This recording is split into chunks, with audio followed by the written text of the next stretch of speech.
Bienvenidos a esta semana en el Congreso, donde le presentamos un resumen de las actividades más destacadas en la Cámara de Diputados, el Senado de la República y, por supuesto, en la Comisión Permanente, donde las y los legisladores debatieron respecto al proceso electoral del domingo 7 de junio. También le presentamos información sobre el trabajo en comisiones y los resultados en la elección de diputados federales. Quédese con nosotros, comenzamos.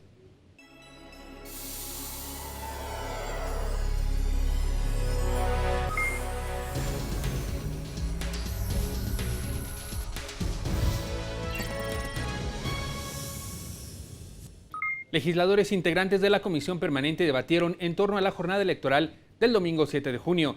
Hablaron sobre la figura de las candidaturas independientes, el sistema de fiscalización y la importancia de la participación ciudadana.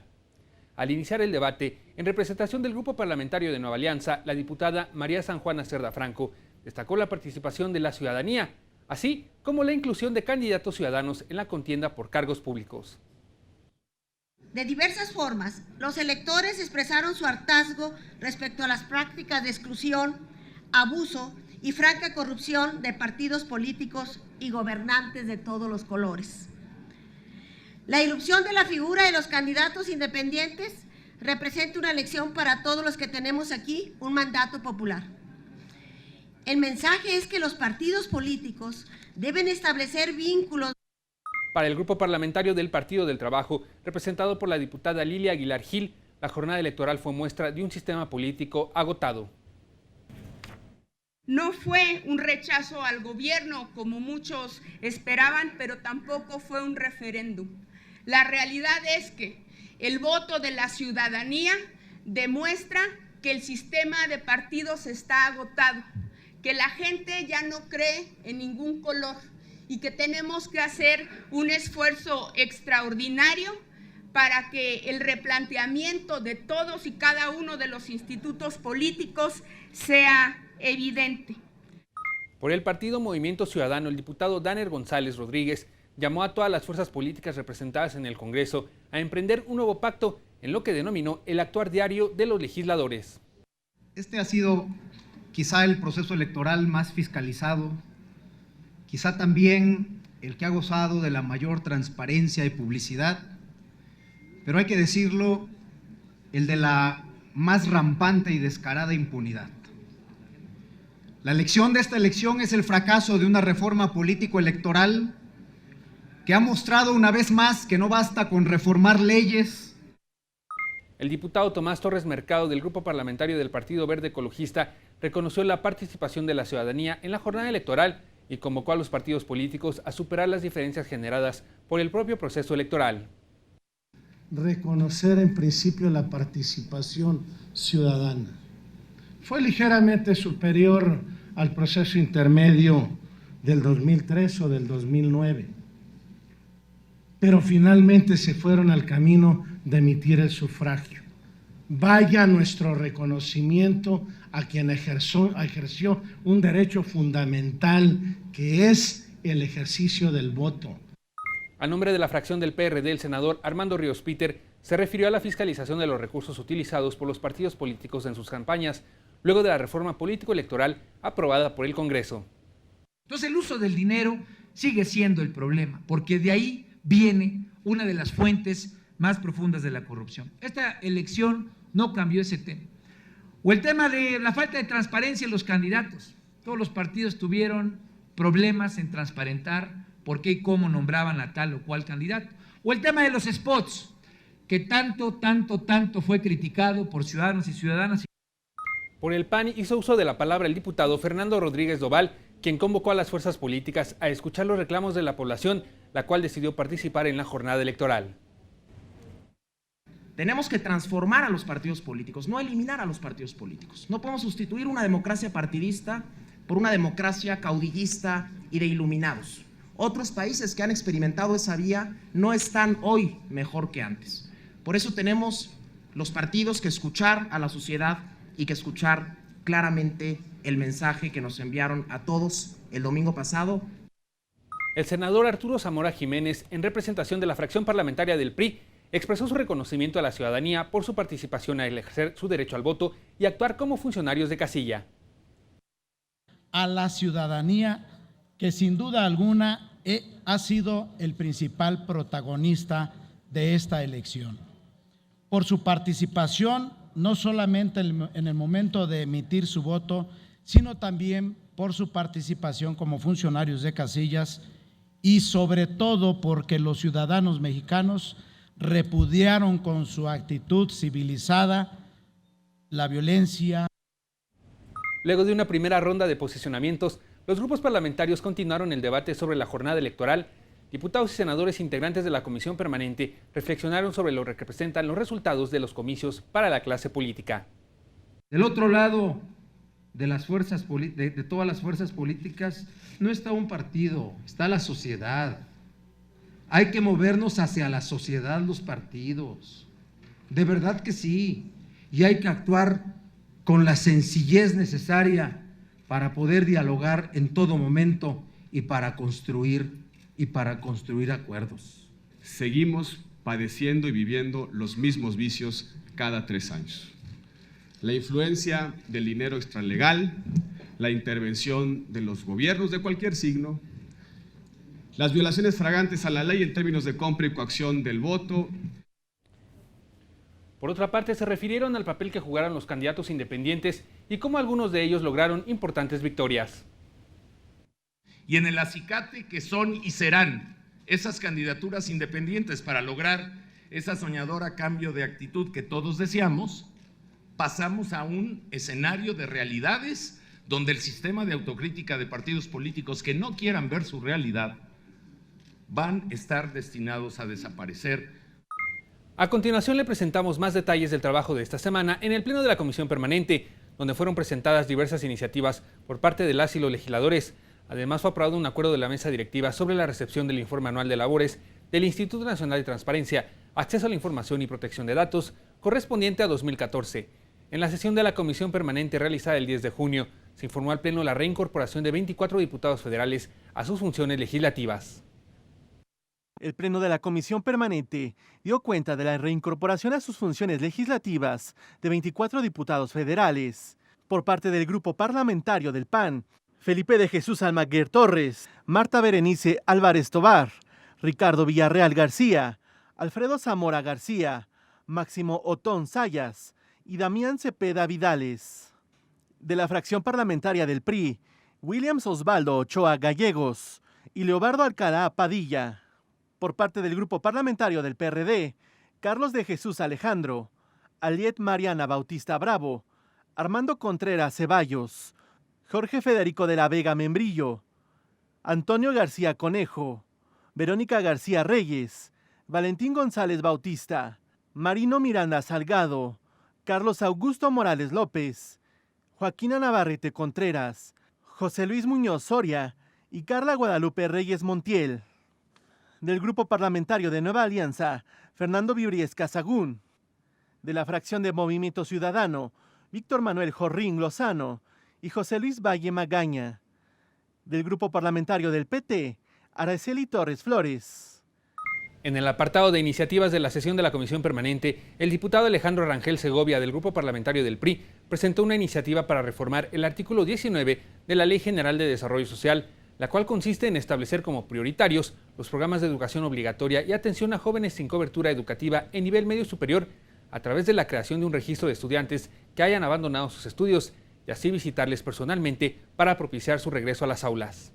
De tal suerte que necesitamos un control bajo convenios de todas las instituciones de educación media superior con las instituciones del Estado para que las bajas que se sufran de los jóvenes, estas ausencias que súbitamente se dan, puedan ser reportadas en lo inmediato y las instancias gubernamentales puedan ir a darle seguimiento.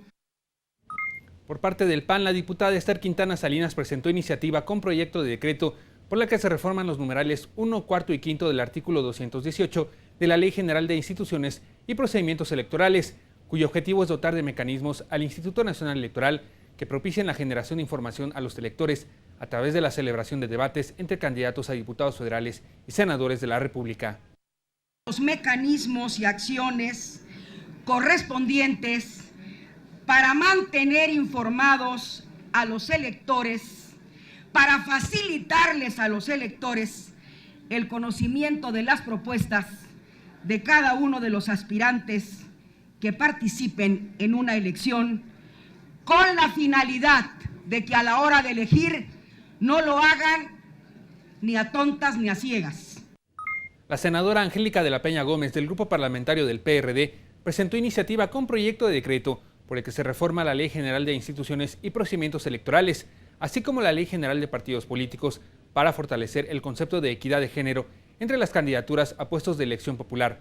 La iniciativa derivada, afirmó la legisladora, de prácticas discriminatorias al interior de los partidos políticos. Al final de la jornada, a la hora del reparto de las diputaciones por representación proporcional, vemos una clarísima desventaja que siguen sufriendo las mujeres en las contiendas electorales, precisamente porque no estaban inscritas de manera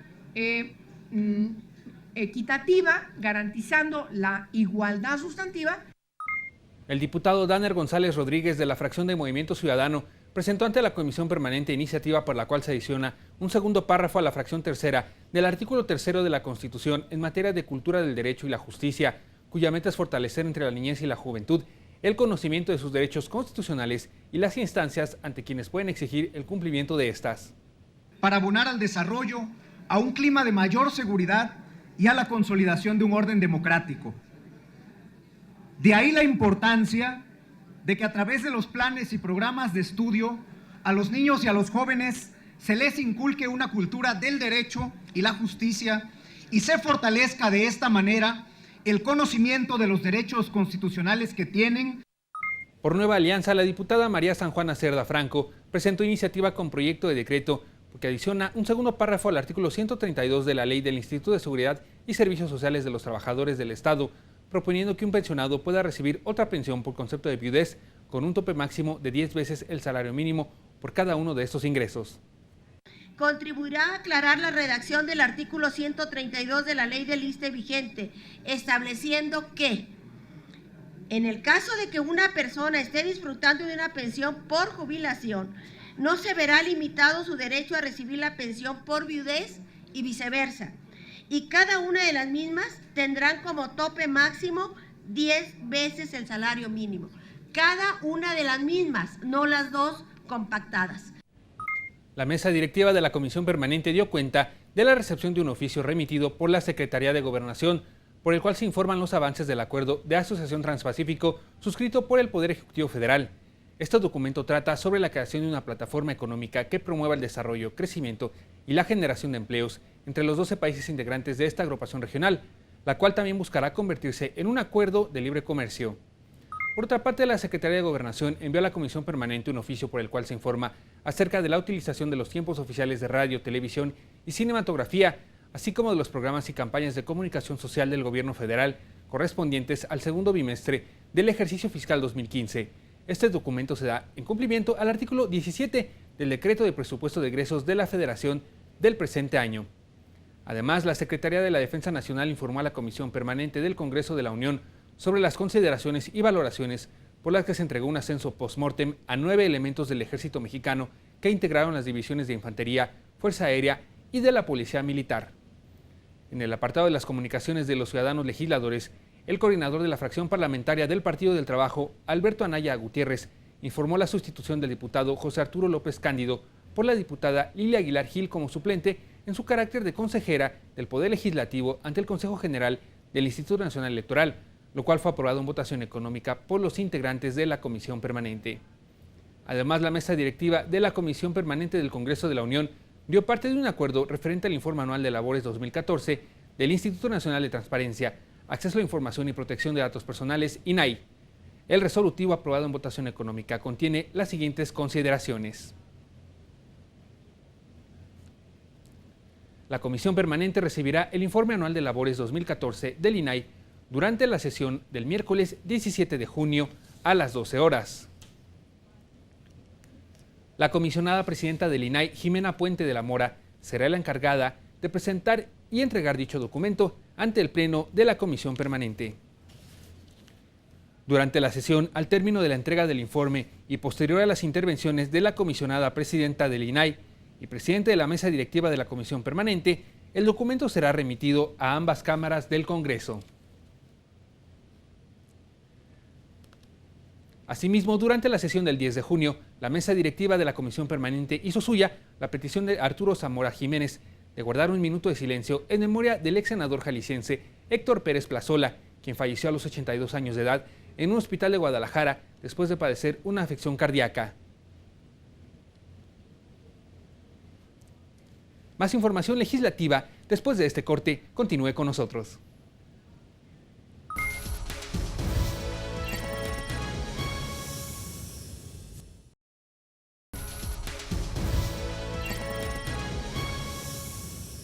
Gracias por continuar con nosotros en este resumen informativo. En entrevista con Noticias del Congreso, el presidente de la Comisión de Derechos Humanos de la Cámara de Diputados habló de todo el proceso que llevó a elevar a rango constitucional los derechos humanos, esto a 4 años de la reforma respectiva.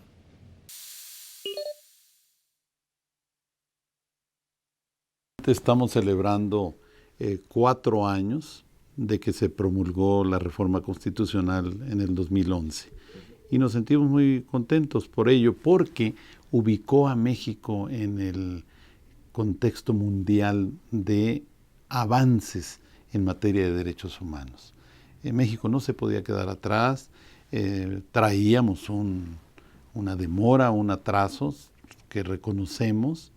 El debate de esta reforma constitucional duró más de 2 años y al final se aprobó. Y justamente el 10 de junio estamos conmemorando los 4 años de su promulgación. De tal manera pues que México avanzó al poner en el texto constitucional este concepto que no estaba. Estaban garantías individuales, pero no estaba el derecho social, el derecho colectivo como tal. Por eso es tan importante esa reforma que hoy conmemoramos su 4º aniversario de su promulgación.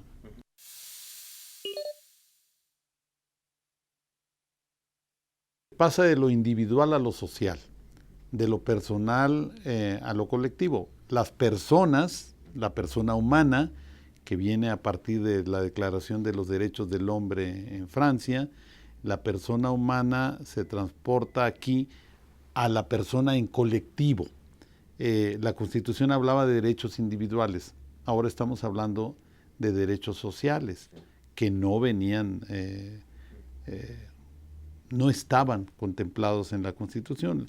Y además la Constitución hablaba de otorgar los derechos.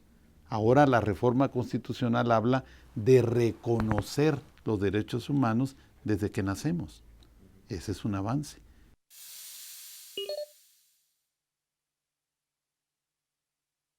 Antes se hablaba de que el Estado otorgaba, hoy no otorga, reconoce los derechos humanos, defiende los derechos humanos, está obligado a ello, preserva los derechos humanos, está obligado a ello, cuida el respeto de los derechos humanos. Entonces hay un involucramiento entre Estado y sociedad, entre gobierno y sociedad, que ambos entes integramos al Estado. Entonces, hoy lo que importa es que el Estado, con sus órganos, sea la Comisión Nacional de los Derechos Humanos, sea la Subsecretaría de Derechos Humanos de la Secretaría de Gobernación, sean las comisiones de los derechos humanos, tanto del Senado de la República como de la Cámara de Diputados, que yo presido en el caso de los diputados, o sean las organizaciones de la sociedad civil, todos juntos tenemos que luchar por preservar, por defender, por garantizar los derechos humanos. Y la Comisión Nacional de los Derechos Humanos tiene ya facultades constitucionales. Inclusive, la Cámara de Diputados ya aprobó la ley reglamentaria, que hoy está en el Senado de la República para aprobarse y posteriormente promulgarse, para que la Comisión Nacional de los Derechos Humanos tenga más facultades y pueda defender, cuidar, preservar, garantizar más los derechos humanos de las y los mexicanos.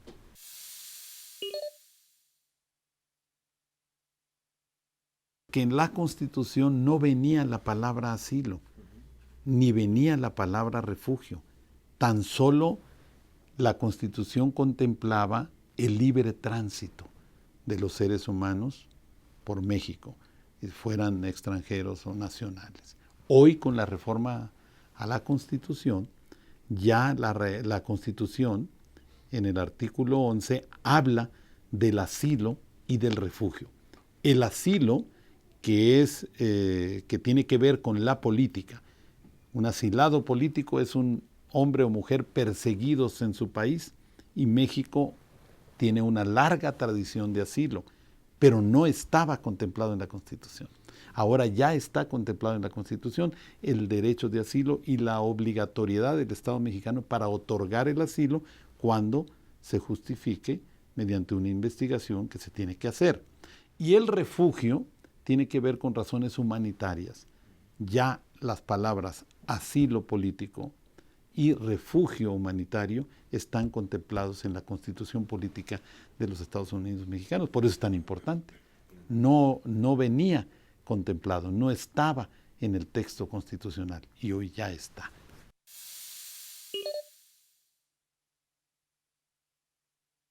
Una recomendación de la Comisión Nacional de los Derechos Humanos, de la CNDH, del Ombudsman, debe ser atendida. Y cuando no es atendida, hay un recurso para que el servidor público razone y argumente las causas por las que no está atendiendo. Y pueden ser llamados por el Senado de la República a petición de la Comisión Nacional de los Derechos Humanos, del Ombudsman.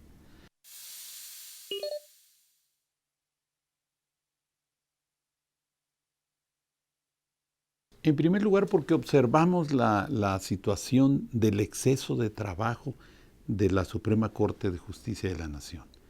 Y que observamos también que a lo largo de los años fueron muy pocas las veces que la Suprema Corte de Justicia de la Nación se ocupó de temas como este.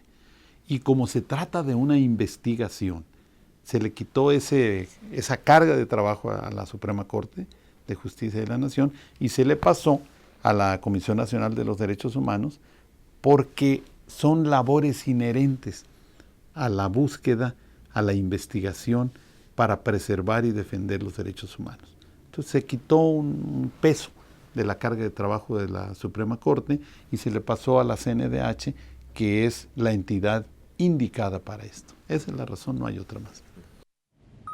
Por su parte, la presidenta de la Comisión de Derechos Humanos en el Senado de la República también habló del largo proceso por el que se logró incluir los derechos humanos en la Carta Magna.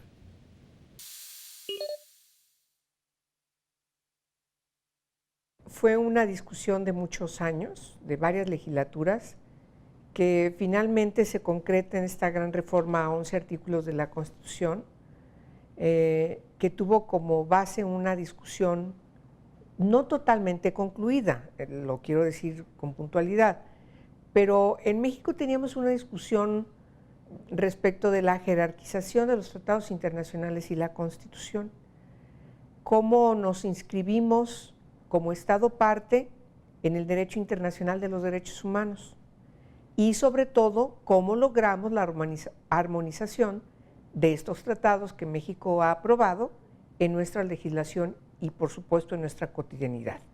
Yo creo que esa es la discusión fundamental que inscribió el que finalmente el Congreso Permanente se pusiera de acuerdo en la redacción de los artículos y en la magnitud de los artículos que se reformaron, porque insisto, se reformaron 11 artículos.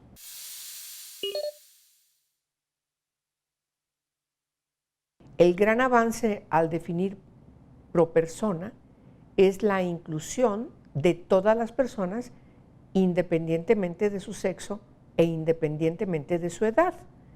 Yo creo que esa discusión resuelve la discriminación contra las mujeres por ser mujeres, pero también la discriminación contra las personas menores de edad, que desde el derecho ortodoxo romano son personas inimputables todavía en un concepto de ser parte del pater familia y no como ciudadanas y ciudadanos. Entonces, el inscribir el principio pro persona tiene un contexto de integralidad, de universalidad, para incluir a todas las personas desde que nacen y hasta que fenecen, independientemente de su sexo.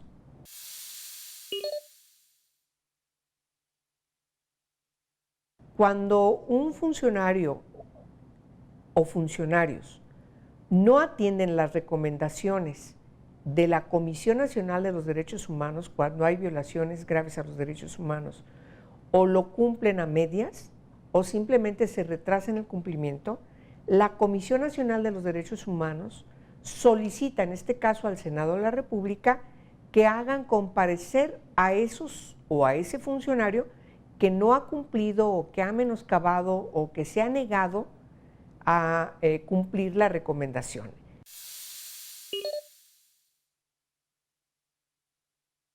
Cuando haya violaciones graves a los derechos humanos. Entonces, me parece que el enfoque tiene que ver con la integralidad de la verificación de violaciones en materia de derechos humanos cuando se es grave y cuando no se es grave. Pues nos parece muy importante distinguir que cuando hay una evidente violación a los derechos humanos, no tendría por qué estar cuestionando o menoscabando la definición por parte de la CNDH respecto de la caracterización de la violación a los derechos humanos, lo que permite, como es sabido en el caso del asunto de Tlatlaya, que tengamos las y los ciudadanos todas las posibilidades de conocer el proceso de investigación para conocer la verdad, para que haya transparencia en lo que han hecho las autoridades y, por supuesto, para dar certidumbre a la justicia.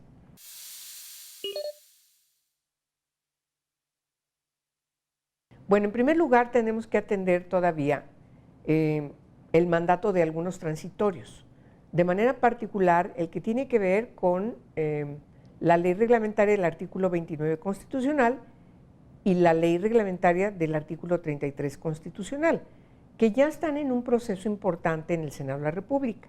Ambas iniciativas están los dictámenes aprobados en primera lectura.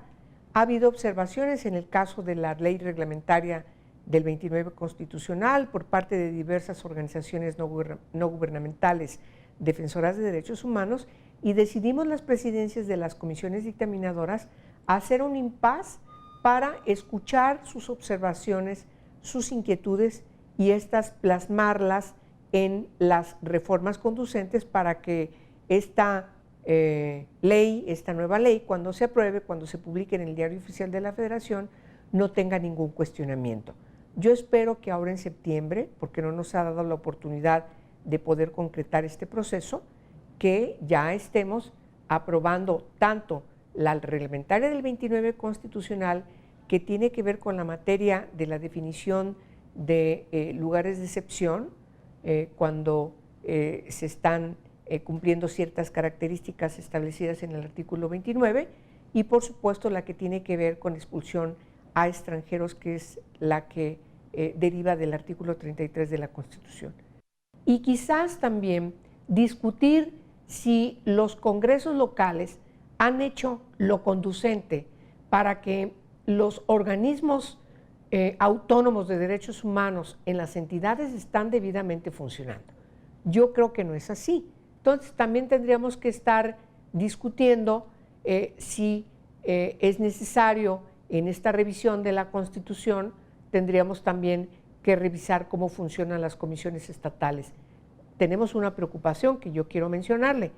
El 90% de los casos de violaciones a derechos humanos que están inscritos en el orden de gobierno local terminan estando en la Comisión Nacional de los Derechos Humanos. Esto quiere decir que algo está fallando en los estados. Como le comentábamos, el domingo 7 de junio se celebraron elecciones en México para elegir, entre otros puestos, la conformación de la Cámara de Diputados durante la 63ª legislatura.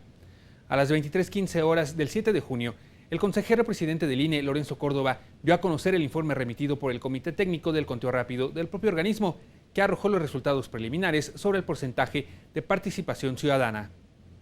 El porcentaje de participación de votantes en la jornada electoral fue de entre 47.25 y 48.51%. Posteriormente, el consejero presidente dio a conocer el porcentaje obtenido por cada partido político en el plano nacional. En cuanto al porcentaje obtenido por cada partido político, las estimaciones son: Partido Acción Nacional entre el 21.47 y el 22.20%. Partido Revolucionario Institucional entre el 29.87% y el 30.85%. Partido de la Revolución Democrática entre el 11.14% y el 11.81%.